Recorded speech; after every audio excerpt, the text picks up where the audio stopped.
All right, let's talk tennis. If you've ever felt like you're missing something when you watch a match, stick around. We're going to break it all down. Super simple for anyone who's just starting out. You know that feeling? You flip on a match, someone yells, "Love 30" or "Deuce," and you're just completely lost. It's like they're speaking another language, right? You see them hitting the ball back and forth, but how do you know who's actually winning? It can feel like trying to solve a puzzle without all the pieces. Okay, well, let's fix that right now. Seriously, in the next few minutes, we're going to untangle all those weird rules and scoring quirks. You'll go from confused to confident, I promise. So let's kick things off with the absolute basics. First things first, what's the point of the game? I mean, what are the players actually trying to do? Let's strip away all the fancy footwork and powerful shots for a second. At its heart, tennis is incredibly simple. It all boils down to just three things. Three simple rules for every single point. 1, you've got to hit the ball over the net. 2, it has to land inside the court lines. And 3, your opponent has to hit it back before it bounces a second time. That's it.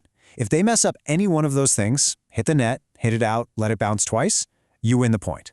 Simple, right? That's the whole game in a nutshell. Okay, so you get the goal now. But what about the stuff? What do you actually need to get out on a court and play? The great news is, you really don't need a ton of gear to get started. Honestly, it comes down to 3 key things. First, your racket, your trusty weapon as the source material for this calls it. Then, obviously, you need some tennis balls. Fuzzy, yellow, can't play without them. But here's one people sometimes forget. Good tennis shoes, and this is important. They're built for all that quick side-to-side movement, giving you the kind of support your running shoes just can't. All right, deep breath. Let's talk about the thing that confuses pretty much everyone at first, the scoring.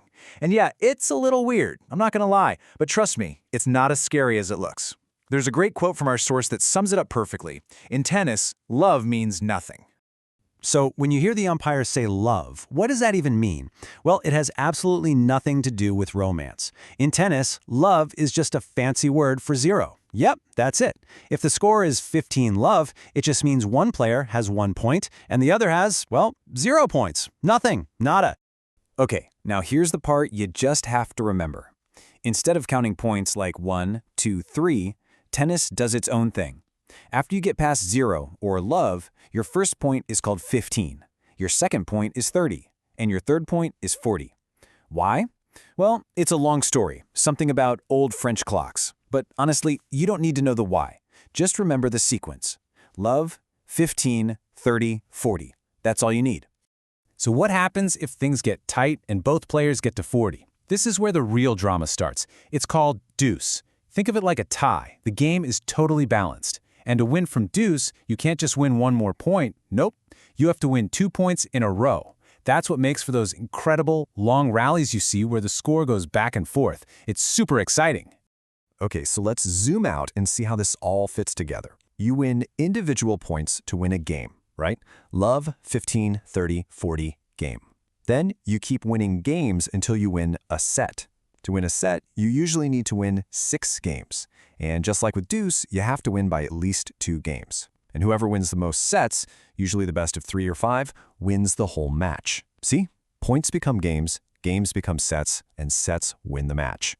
Okay, we are almost there. You know the goal of the game, you know what gear you need, and you've even cracked the code of the scoring system. So what's left? Well, just the fun part, actually hitting the ball. Let's cover the basic shots you'll see over and over again. Our guide here breaks it down into 4 basic strokes. First up is the serve. This is called the most important shot because it's how every single point begins, and it's the one shot you have total control over. Then there's the forehand, which is often your money shot. You know, your most powerful, most natural ground stroke. On the flip side, you have the backhand, its perfect complement, which covers the other side of your body. And finally, you've got the volley. Think of this as the exclamation point, that quick punch you make up at the net to finish a point with style. Bam! And believe it or not, that's basically it. Those are the fundamentals. You now know what the players are trying to do, how they keep score, and the basic shots they're using to do it. You are officially equipped to watch a tennis match and actually get what's going on. So the next time you tune in, the only question left is, what new things will you notice now that you're in on the secret?